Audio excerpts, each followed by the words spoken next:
안녕하세요. 닥터 유태우입니다. 오늘의 주제는 위로받기가 스트레스. 네, 위로. 참 우리가 위로가 많이 필요하죠. 네, 위로가 필요한 사람도 많고요. 또 위로해 주려고도 하고요.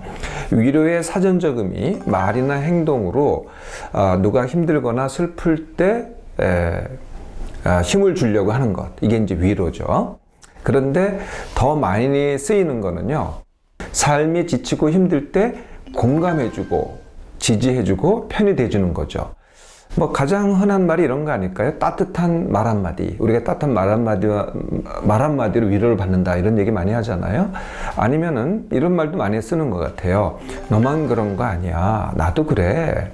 너만 힘든 거 아니야. 나도 힘든 면이 있어. 이제 이렇게 얘기해 주는 게 바로 위로죠. 그래서 뭐 힘을 얻는다고는 하는데요. 실질적인 사실 해결은 아니죠.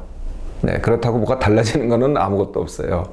그리고 도움도 아니고요. 네, 그렇지만은 이제 의지가 된다고는 하죠. 그 한마디에 내가 참 의지가 된다 이렇게 얘기를 합니다. 위로받기는 내가 위로를 받으려고 하는 것.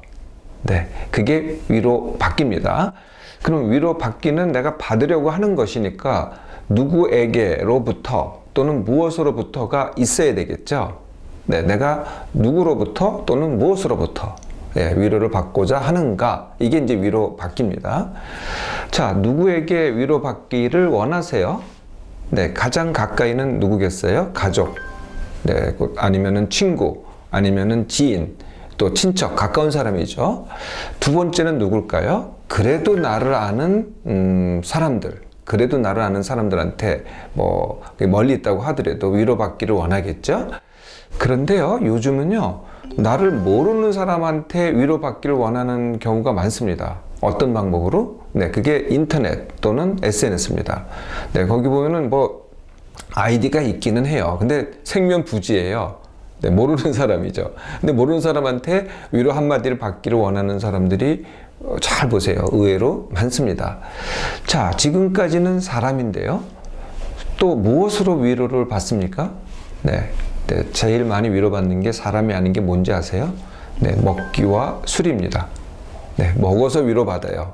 아니면은 술로서 위로받아요. 내가 힘들고 지칠 때 술 한 잔으로서 위로를 받죠. 또 있어요. 어떤 게 있을까요? 네, 그게 바로 TV, PC, 스마트폰입니다. 요새는 이게 위로가 돼요. 그래서 거기서 뭘 봐요? 네, 동영상을 봅니다. 네, 뭐 그게 드라마가 됐던 영화가 됐던 뭐 아니면 연애 프로그램이 됐던 아니면은 뭐 다큐가 됐든 하여튼 그걸 보면서 위로를 받습니다. 또는 그러거나 거기서 남의 삶을 엿봐요. 뭐 거기에는 힘든 사람 스토리도 나오고 뭐 뭐라 그래요? 휴먼 드라마 뭐 이런 게 있잖아요. 뭐 인간 극장 이런 데서 나보다 더 힘든 사람의 스토리라든지 이런 걸 들으면서 또 위로를 받아요. 네, 이게 이제 또 흔한 위로받기의 대상이 됩니다. 그리고 또 PC나 스마트폰을 할 수 있는 게 또 있습니다. 그게 뭐냐면 게임이죠. 게임으로 위로받는 것도 또 많습니다. 예, 그 다음에도 또 있어요. 뭐 아주 뭐 굉장히 많습니다. 그 다음에 뭐가 있을까요? 그 다음에 반려동물이 있습니다. 네, 개, 고양이. 네, 고양이를 키움으로써 위로를 받죠. 이 개, 고양이는요, 워낙은 이제 개는 늑대, 고양이는 야생 고양이였어요. 근데 자꾸 이제 사람이 사람한테 더 친화적이고 사람한테 애착을 표시하는 그런 종을 갖다가 자꾸 육종을 한 거죠. 그래서 요새 요새 우리가 보는 개나 고양이는요, 예쁘죠? 그리고 이제 한마디로 저희한테 탁 달라붙어요. 인간한테. 사람에 착 달라붙으니까. 그래서 또 위안이 되죠. 또 어떤 게 있습니까? 좋아하는 것. 뭐 내가 꽃을 좋아한다, 내가 그림을 좋아한다, 내가 음악을 좋아한다, 아니면 내가 어떤 취미 생활을 좋아한다, 또는 여행을 좋아한다. 이런 걸 통해서 위로받는 사람도 있고요. 본격적으로 위로받겠다. 그러면 이제 신앙을 찾는 사람들이 있죠. 네, 신앙을 통해서 그게 뭐 기독교가 됐든 불교가 됐든 이슬람이 됐든 뭐가 됐든 하여튼 신앙을 통해서 내가 위로를 받습니다. 또 있습니다. 뭘까요? 네, 책입니다. 네, 책을 통해서 내가 위로를 받겠다. 네, 이런 분들도 많이 있으시죠. 이 위로받기가 스트레스입니다. 어떻게 위로를 받으면 내가 힘이 나는데 이게 어떻게 스트레스냐? 라고 이제 생각이 되시지만요. 물론 내가 한 번 딱 위로받을 때, 이럴 때는 뭐 스트레스라고 할 수 없습니다. 이럴 때는 힘이 되겠죠.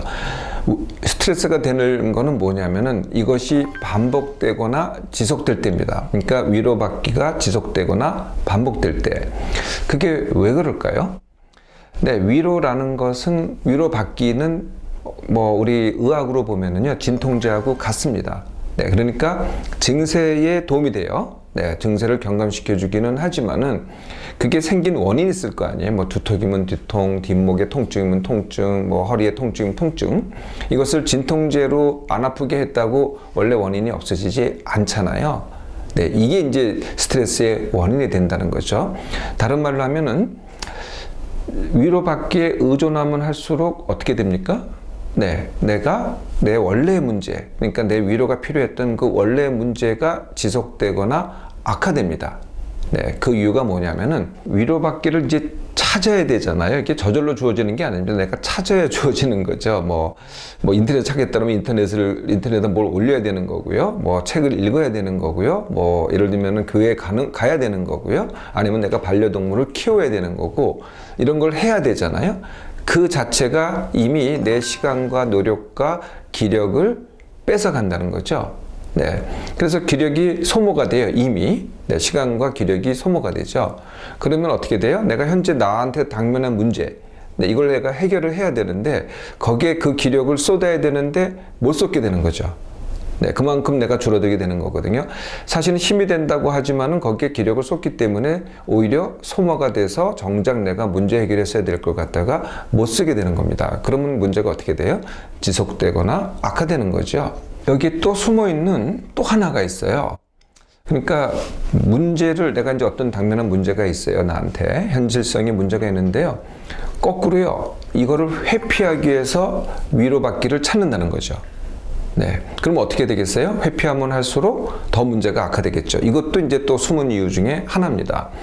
네. 이것이 반복되다 보면은 어떻게 되겠어요? 그러면 이렇게 이제 정당화가 됩니다. 내가 회피하고 악화되는 거에 정당화가 뭐냐면은 원래 그런 거야. 아니면은 어쩔 수 없는 거야. 이렇게 되는 거죠. 다 그래. 네. 이렇게 이제 정당화가 되는 겁니다. 자, 위로가 굉장히 중요하고 절실했던 분들은요, 위로받기보다 쉽게 하기를 해보세요. 네, 이게 이제 닥터가 얘기하는 거거든요. 쉽게 하기. 어쩔 수 없다가 기본이 아닙니다. 어쩔 수 없다 하지 말고 내가 한다, 이걸 원하는 겁니다. 내가 어떤 방법으로 하느냐가 이제 고다음 건데요. 내가 한다를 내가 원해야만 고다음 걸 할 수 있는 거죠. 그럼 어떤 방법으로 그렇게 하느냐? 이걸 제가 이미 이 시간 통해서 여러 번 소개해 드린 적이 있습니다. 그게 뭐냐면은 쉽게 하기입니다. 위로받기보다는 쉽게 하기의 방법, 알밭 원십 가치입니다. 네, 또 말이 어렵죠? 알밭 원십 가치. 알기입니다. 받아들이기. 원하기. 쉽게 하기. 같이, 함께 또는 혼자.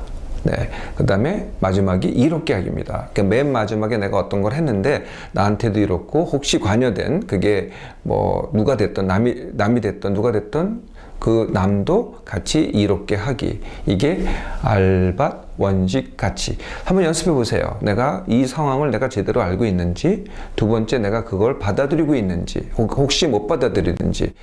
그러면 그 다음서부터 받아들였다면 내가 무엇을 원하는지, 이제 그 다음 질문은 이제 쉽게 하기를 질문하셔야 되는데, 이 상황에서 내가 어떻게 내가 원하는 것을 쉽게 하지? 라고 질문을 자기한테 하는 겁니다.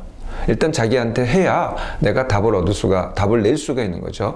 남한테 물어보면은 그거는 그 사람한테 맞는 방법을 제시를 할 거예요. 그게 꼭 나한테 맞지 않거든요.